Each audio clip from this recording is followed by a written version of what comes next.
सबसे पहले तो आपका धन्यवाद, शुक्रिया कि आईफा न्यूज़ ने इस देश के दबे कुचले वंचित सर समाज के हित की बात रखने के लिए आपने मुझे जो समय दिया है अपने चैनल पे, आपका दिल की गहराइयों से आपका शुक्रिया, धन्यवाद। देखिए, इस सरकार में मुद्दे ही मुद्दे हैं।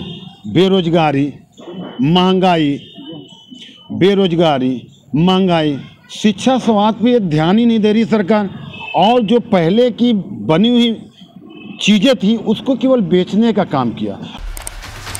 जी नमस्कार, मैं हूं वाराणसी से शैलेंद्र सिंह और आप देख रहे हैं आईपा यानी all India progressive politics association. इसके अंतर्गत बातें होती हैं प्रगतिशील राजनीति और चर्चाएं करते कुछ खास लोगों से। चूंकि 2022 का आगाज हो चुका है तो अब हम आपसे बताते चलें कि यहाँ पे जो चुनावी संग्राम है इसमें रणबांकुरे मैदान में आ चुके हैं। तो इसी कड़ी में आज मुलाकात कराते हैं शब्बीर खान जी से, जो कि BSP से महानगर अध्यक्ष भी हैं। उसके साथ साथ बात करते हैं कि किस प्रकार से इनकी रणनीतियाँ हैं अपने कैंडिडेट को जिताने के लिए। स्वागत है शब्बीर जी आपका। जी, सबसे पहले तो आपका धन्यवाद, शुक्रिया कि आईफा न्यूज़ ने इस देश के दबे कुचले वंचित सर समाज के हित की बात रखने के लिए आपने मुझे जो समय दिया है अपने चैनल पे, आपका दिल की गहराइयों से आपका शुक्रिया, धन्यवाद। शब्बीर जी, अगर बातें की जाएं तो किस प्रकार से रणनीतियाँ हैं आपकी यहाँ पे अपने कैंडिडेट्स को जिताने के लिए? देखिए, सबसे पहले तो मैं बता दूँ, भारत की एक बहुजन समाज पार्टी ऐसी पार्टी है, ये पहले मिशन है, बाद में पार्टी है। तो हमारी जो तैयारियां चल रही, हमारी तैयारियां 2 सालों से चल रही है। उत्तर प्रदेश के सभी विधानसभा सीट, 403 विधानसभा सीटों पे बसपा के जो बेस वोटर हैं, जो बसपा के कार्यकर्ता हैं, वो 2 साल से अपने संगठन को मजबूती दे रहे हैं। हमारा सेक्टर कंप्लीट, हमारे बूथ तक के कार्यकर्ता ऑलरेडी तैयार हैं, बस बिगुल बजना था। बिगुल बजे हम अपना मत दें, सर समाज मत दे और इस जुल्मी भ्रष्टाचारी सरकार BJP को उखाड़ फेंके। बातें की जाए तो यहाँ पे PM नरेंद्र मोदी सांसद हैं और देश के PM हैं, कमान संभाले हैं। कैसा मुकाबला होगा? मुकाबला कहीं नहीं हुआ, क्योंकि जो छवि आज जनता में BJP की आपने देखा हो, तमाम चैनलों पे, आपके इलेक्ट्रॉनिक मीडिया पे दिखाया जा रहा है कि जहाँ पे BJP के विधायक जा रहे हैं अपने विधानसभा क्षेत्र में, वहाँ जनता उनको दौड़ा रही है, मार रही है। तो अब इससे अंदाज़ा लगा दिए, ये विकास के नाम पे चुनाव लड़े, विकास के नाम पर ये जीरो है। आज जो सरकार, इनकी डबल इंजन की सरकार हो, चाहे केंद्र की हो चाहे प्रदेश की सरकार हो, आज जनता एकदम आक्रोशित है और इनको मत दे के बहिष्कार करना चाह रही है उत्तर प्रदेश सरकार का। इसके साथ साथ अगर हम बातें करें तो जो समस्याएं जो हैं यहाँ पे, किस प्रकार की समस्याएं आपको नज़र आई अभी तक? जैसे आप शहर से यहाँ पे पूरी कमान संभाले हुए हैं, तो बातें की जाए तो कौन से ऐसे विशेष मुद्दे होंगे जिससे आप टारगेट करेंगे BJP को रोकने के लिए, अपने कैंडिडेट को जिताने के लिए, वोट का आशीर्वाद प्राप्त करने के लिए? देखिए, इस सरकार में मुद्दे ही मुद्दे हैं। बेरोजगारी, शिक्षा, स्वास्थ्य पे ध्यान ही नहीं दे रही सरकार, और जो पहले की बनी हुई चीज़ें थी उसको केवल बेचने का काम किया। अगर देखा जाए, ये कहते थे हम बनारस को क्योटो बनाएंगे, ठीक है, प्रधानमंत्री आदरणीय नरेंद्र मोदी जी कहते थे कि मैं क्योटो तो छोड़ दीजिए, अगर आप बनारस गलियों और शहरों का शहर है। आप गलियों में देखिए, नालियाँ बजा रही, मैनहोल जाम है, सीवर चौक लिए हुए है। रोड तो आप कहीं गलियों में जाए, रोडों में तो इतने गड्ढे मिलेंगे आपको, इनका कोई वेस नहीं। मेन चुनाव आदमी लड़ता है, आपने विकास कार्य किया, आपने कोई विकास नहीं किया, आपने देश और प्रदेश का विनाश किया। आज हमारा भारत भुखमरी पे लगता है कि पाकिस्तान और बांग्लादेश से नीचे चला गया। हमारी अर्थव्यवस्था कहाँ चली गई, इसको देखना। आप तो आए थे सरकार में, बहुत हुई महंगाई की मार, अब की बार मोदी सरकार, जनता ने इनको भर मुट्ठी दिया। और हुआ क्या, यही कह के आए थे, जब 348 रुपये सिलेंडर था तो आप स्मृति ईरानी और आपके तमाम BJP के नेता सर पे सिलेंडर लेके महंगाई, आज वो सिलेंडर 1000 हो गया है। अब आपको मैं बता दूं, जब ये सरकार में आए थे तो पेट्रोल 49 रुपया हुआ था, तो पूरे देश में ये बैलगाड़ी से माननीय राजनाथ सिंह, तमाम BJP वाले रोड पे निकल गए थे। आज 70 साल देश बेहाल, 70 साल में जो जस्ट डबल नहीं हुआ, 70 साल में पेट्रोल का दाम 49 रुपये था, लेकिन आपने 7 साल में 100 पार कर दिया। यही आपकी अच्छे दिन है। ये इसी वादे से आप आए थे जनता के बीच में। क्या किया आपने नोटबंदी करके? आपने सीधे सीधे कानून का उल्लंघन किया। आपने आज नोटबंदी कर दी, जैसे आप हिटलर हैं, आपने आदेश दिया नोटबंदी हो गई, लेकिन आपको आरबीआई 31 दिन बाद वेरीफाई करती नोटबंदी हो गई है। 31 दिन तक तो अनलीगल था ना। यहाँ तक कि सुप्रीम कोर्ट के चीफ जस्टिस ने कहा था नोटबंदी पे कि ये सरकार का काम है, हम सरकार में इंटरफेयर नहीं कर सकते। क्यों भैया? आप सुप्रीम कोर्ट के चीफ जस्टिस हैं, अगर कोई भी संविधान में संशोधन होता तो बिना आपके एडवाइस आप उस पर देखते कि कहाँ से आधार बन रहा, किस वजह से, आप एकदम शांत थे। आज चाहे जुडिशियल हो, रॉ हो, सीबीआई, सब इनके अधीन हो गई है। सबको ये सत्ता की हनक दबा के रखे हुए हैं। बहन जी के अगर बातें की जाए तो कार्यकाल में जी, और योगी आदित्यनाथ जी के कार्यकाल में और सीएम पूर्व अखिलेश यादव जी के कार्यकाल में लॉ एंड ऑर्डर की अगर व्यवस्था देखा जाए तो क्या आपको अंतर नजर आते हैं? लॉ एंड ऑर्डर की अगर बातें की जाए, कानून व्यवस्था की बातें की जाए।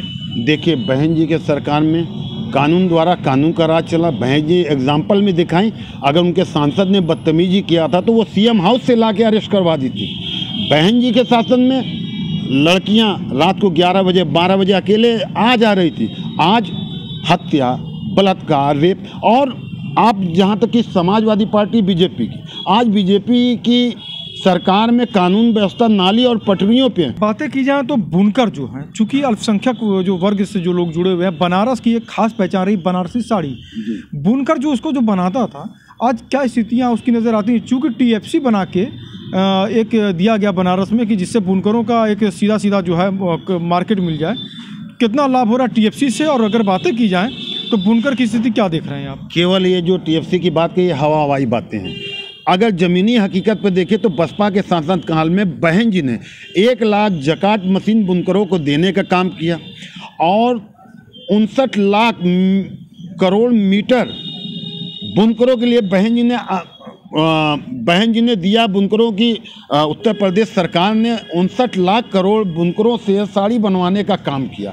उससे जब 59 लाख करोड़ बना बसपा के शासनकाल में, तो 30,000 बुनकर समाज लाभान्वित हुआ, उनको रोजगार मिला है। और जहां तक बुनकरों की बात होगी तो बहन जी ने तो बुनकरों को 1 लाख जकात मशीन दिलाया।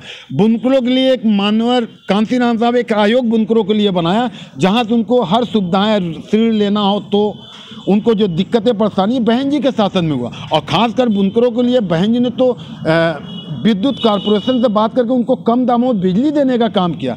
आज वही बात बुनकर समाज कह रहा है, काश बहन जी की सरकार फिर से आ जाए। इसके साथ साथ बातें की जाए तो जो क्राइम ग्राफ की अगर मैं फिर से बात करूंगा आपसे, लॉ एंड ऑर्डर की बातें करूंगा, जिस तरीके से बुलडोजर चलाया गया योगी आदित्यनाथ जी द्वारा, उसके बाद अगर दिखाया जा रहा है कि मतलब कि भयमुक्त समाज देने का प्रयास किया जा रहा है, बहन जी की अपेक्षा और योगी आदित्यनाथ जी की अपेक्षा में आपको क्या कमियां नज़र आ रही हैं? क्या हालांकि आरोप लगते आए हैं कि एक जो है मतलब कि ब्राह्मण विरोधी सरकार तमाम जैसे मतलब कि विपक्ष ने ऐसे लगाना शुरू किया आम जनता मतलब कि, तो उसमें क्या कहेंगे आप? देखिए बहुजन समाज पार्टी की सीधी सवाल है, चाहे उनकी सरकार में उनका विधायक, सांसद, मंत्री, विधायक क्यों ना हो, बहन जी का बसपा का सीधा है, अगर वो गुनाहगार है तो उसकी जो असली जगह जेल में होनी चाहिए बेशक, लेकिन एक विशेष जाति को देख के आप बुलडोजर चला देंगे, ठोक दें कहाँ? लेकिन आप पत्रकारिता जगत से आप पता कर लें, उत्तर प्रदेश में मोस्ट वांटेड टॉप 10 अपराधियों में देखिए तो किस जाति से है, कहाँ है, आज वो कैसे हैं? अगर वाकई आप लॉ एंड ऑर्डर की बात करते हो, अपराधी जेल में, तो सभी जाति, धर्म, मजहब, समुदाय के अगर वो आरोपी हैं, अगर वो हैं मुस्लिम, तो वो जेल में होना। विशेष एक जात को आप नहीं कर सकते ना। एक सवाल और हम लेंगे आपसे, यहाँ जो कैंडिडेट आपके लड़ेंगे जी, ये सवाल थोड़ा सा फिर से हम आपसे लेंगे, इसको घुमा फिरा के जो है, जो कैंडिडेट्स आपको जो लड़ेंगे बीएसपी से, वो सीधे पीएम नरेंद्र मोदी से लड़ेंगे या कैंडिडेट से चुनाव लड़ेंगे? इसलिए क्योंकि पीएम नरेंद्र मोदी भी प्रचार प्रसार के लिए आएंगे, पूरी टीम आएगी यहाँ पे, सांसद हैं, उनकी एक लोकप्रियता है, लीडिंग वोट से जीतते हैं यहाँ पे, तो क्या यहाँ पे पीएम नरेंद्र मोदी से चुनाव लोग लड़ेंगे या कैंडिडेट से चुनाव लड़ेंगे असेंबली का? देखिए जहाँ तक कि विधानसभा चुनाव है, माननीय मोदी जी की ये लोकसभा है, आना तो स्वाभाविक है, अभी मैं बता दूं, मैं इसके पहले रामनगर नगर पालिका परिषद का चेयरमैनी का चुनाव भी लड़ चुका हूं बसपा से। तो 219 नगर पालिका परिषद है पूरे उत्तर प्रदेश में। माननीय योगी जी कहीं नहीं गए, लेकिन रामनगर में आए थे, क्योंकि ये लोकसभा है मोदी जी की, तो हम लोग तो मान के चल रहे कि सिंबल सबसे महत्व होता, सबसे बड़ी महत्व होती है सिंबल की। सिंबल से जो है तो पार्टी लड़ती है, तो हम तो बीजेपी से लड़ रहे हैं, ना कि मोदी। जब मोदी जी आएंगे तो यहाँ पे जितनी उनकी कैबिनेट है, जितने और प्रदेशों में जहाँ चुनाव है, वो भी आना स्वाभाविक है, कोलकाता की तर्ज पे। तो ये स्वाभाविक है कि हम तो बीजेपी से लड़ रहे हैं। आईपा की मुहिम है, हम लोग जन जन के पास पहुंचते हैं, राजनेताओं के पास पहुंचते हैं, साहित्यकारों के पास पहुंचते हैं, वरिष्ठ पत्रकारों के पास पहुंचते हैं, और जो सम्मानित व्यक्ति हैं उनके पास पहुंचते हैं, जाके प्रतिक्रिया लेते हैं। तो आईपा की इस मुहिम को आप क्या कहेंगे? ये आईफा की मुहिम को मैं दिल की गहराइयों से स्वागत, वंदन, अभिनंदन करते हैं कि आईफा एक ऐसा चैनल मिला है कि जो खोज के, जो जिस भी पार्टी के वर्कर हों, पदाधिकारी, खोज के, जैसे नहीं कहते कि गांव के आखिरी घर तक, जैसे राजनेता लोग कहते हैं घर के गांव के आखिरी घर तक हम विकास करेंगे।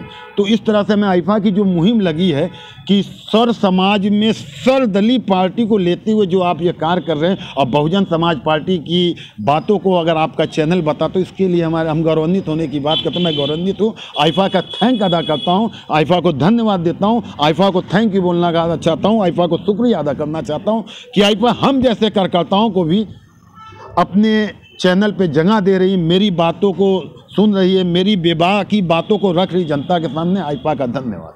तो आप थे हमारे साथ बीएसपी से, आप थे हमारे साथ बीएसपी से वरिष्ठ नेता, और जिन्होंने बताया कि निश्चित 2022 में बीएसपी की गवर्नमेंट बनेगी और जीत का सेहरा बीएसपी के सिर पर बंधेगा। वाराणसी से शैलेंद्र सिंह, आईपा।